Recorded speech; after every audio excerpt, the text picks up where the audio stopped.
السلام عليكم ورحمة الله وبركاته. يوم جديد وفيديو جديد. يلا نبدأ كده اليوم التاني او التالت. انا متلخبطة خالص، بس تقريبا ده اليوم التاني او التالت، والله ما انا فاكرة. يعني عايزة اقول لكم انا متلخبطة خالص. كنا صاحيين، لقيت بنتي بتصحيني من النوم. طبعا ما بنامش زي ما انتوا عارفين إلا لما باخد حاجة تنيمني منوم يعني. فلقيتها داخلة عليا وبتقول لي يا ماما يلا بسرعة علشان خاطر احنا فاضل لنا ساعة واحدة بس وهننزل البحر. تمام. طبعا الاتوبيس بيبقى مستنينا تحت قدام البيت، فلازم كل حاجه تكون جاهزه. اخد ايه يا ولاد معايا، اخد ايه يا ولاد معايا. طلعت الكبده مجمده زي ما انتوا شايفين. طبعا انا متبلاها وعاملاها معاكم وكل حاجه كده ايه تمام تمام كده. تقريبا ده كان تاني يوم يا جماعه. والله ايه، انتوا راجعوا بقى الفيديوهات واكتبوا له كده في الكومنتات. انا خلاص دماغي بايظه والله العظيم. طبعا ما كانش عندنا ولا طاسه ولا والحلل، ما فيش غير حلتين صغيرين، فكنت محتاره اعمل ايه. لقيت الصينيه دي، قلت يلا. نزلت الكبده، طبعا الكبده متبله وكل حاجه، والكنكه اللي كانت على النار غليتها كده، ورحت عامله كمان ترمس شاي وجهزت لهم كل حاجه. عايزه اقول لكم كانوا بيتفاجئوا ان هم بيصحوا مع بال ما يلبسوا لبس المايوهات والحاجات دي، بيبقى الاكل بتاعي خالص. طبعا بنت حبيبتي حبيبه قلبي كده رايحت زقت كده الصينيه وراحت ايه، عامله لي فنجان قهوه.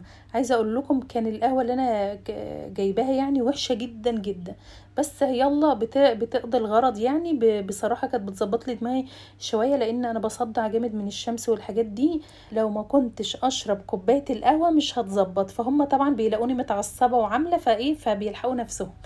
عملت بقى زي ما انتوا شايفين كده. طبعا احنا عاملين الكبده ومتبلينها وشايلينها في الكيسه، وبطلع على طول من الفريزر على الصينيه الكبيره دي. والله بصراحه نفعتني. بقيت احط عليها على طول ما يعني بصوا ما تقرفوش بقى من البوتاجاز. هو البوتاجاز بتاع المصايف والحاجات دي زي ما انتوا شايفينها كده. كان نفسي والله كمان اصور لكم الشقه وكده، بس للاسف ما عرفتش ان انا اصور، لان كانت الحاله النفسيه بصراحه مش احسن حاجه.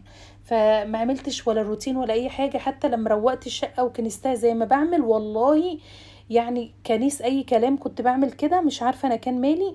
وغير كده كمان كنت ما نضفتهاش الا قبل ما تنظيفها تمام التمام وسيقتها يعني. الا قبل ما ايه ما امشي، لان طبعا قبل ما بنمشي ونسلم الشقه في واحد بيتفرج على الشقه وكده ويشوفها تمام ولا لا. فانا كانت الحاله النفسيه بتاعتي مش احسن حاجه، فعشان كده والله معرفتش اصور معاكم.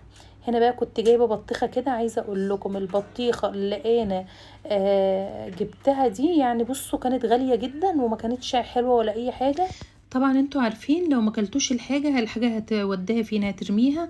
فقلت يلا سقحتها جامد جامد في التلاجة، ورحت كده ايه واخده الاطباق بتاعه التلاجة دي. كانت اطباق في باب التلاجة وكده. ومسكت البطيخه قطعتها طرنشات كده. فكلك قالوا لي مع بال ما نروح هناك هتحمض لان الدنيا حر طبعا. فعملت لهم فكره تحفه وجميله. مسكت بقى ازازه تلج كده كنت حطاها في الفريزر. مسكتها رحت ايه حطاها كده يعني عليهم، وكانت الحاجة فضلت ساقعة والله. يعني عايزة اقول لكم اكتر من 3 ساعات والحاجة متلجة وجميلة وما شاء الله كانت حلوة خالص.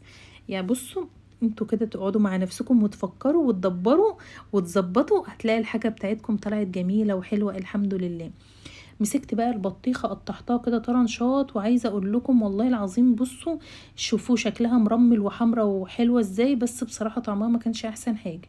بس يلا تقضي بالغرض. وانا عندي بالنسبه لي البطيخ يعني احلى فاكهه بحبها في الصيف هو البطيخ. اديني بطيخ ومانجا وانسوني، هتلاقوني اكل واشرب واتعشى وافطر كل حاجه بطيخ ومانجا. يعني بصوا احلى فاكهتين. بس بالنسبه لي لو استغنيت عن المانجا مش مشكلة، بس البطيخ يا جماعة ما اقدرش استغنى عنه. هنا بقى قطعت كده البطيخ زي ما انتوا شايفين. قطعته بقى كده قطع صغيرة، وهبدأ بقى ان انا ايه اشيله. كان خلاص الشاي بتاعي اتعمل والعيش بتاعي كمان.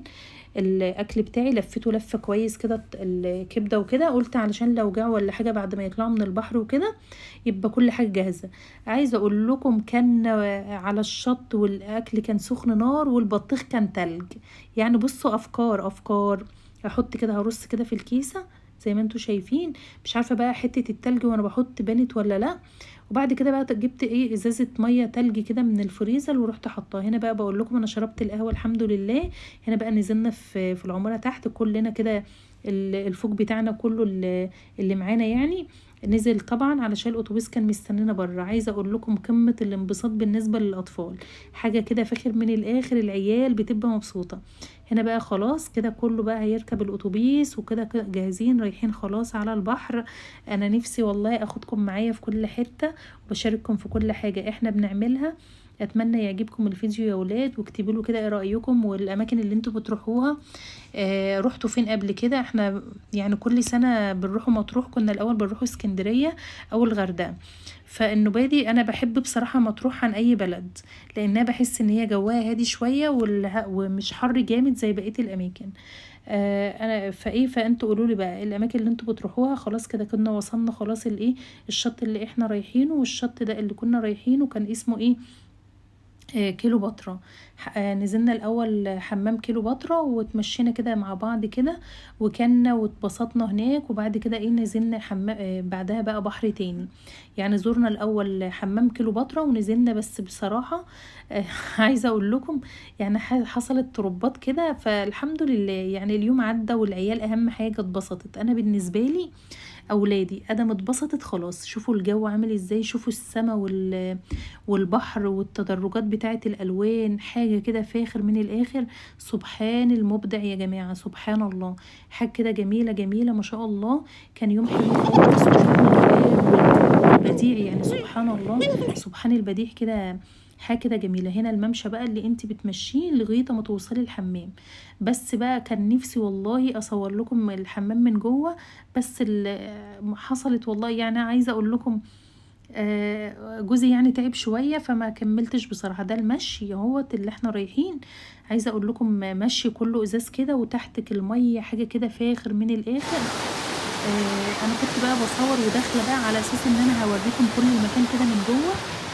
بس الحمد لله قدر الله ما شاء فعل. هو بس وصلنا لغايه هنا، هو شكله جميل وشكله حلو كده والله. خلاص كنت داخله بصوا اهو الناس كده، كنت مستنيه بس دوري وهصور لكم بقى من جوه واماكن وكده، بس ما كملتش معلش كان حصل يعني ايه جوزي تعب وكده فما عرفناش. دي عين كده بس ما عرفتش اخش اصور لكم.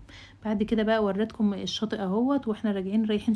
بعد ما روحنا حمام كليوباترا روحنا الشاطئ التاني نزلناه. اتمنى يعجبكم الفيديو، ما تنسونيش بقى في لايك وسبسكرايب ودعوة حلوة من قلبكم، والسلام عليكم ورحمة الله وبركاته.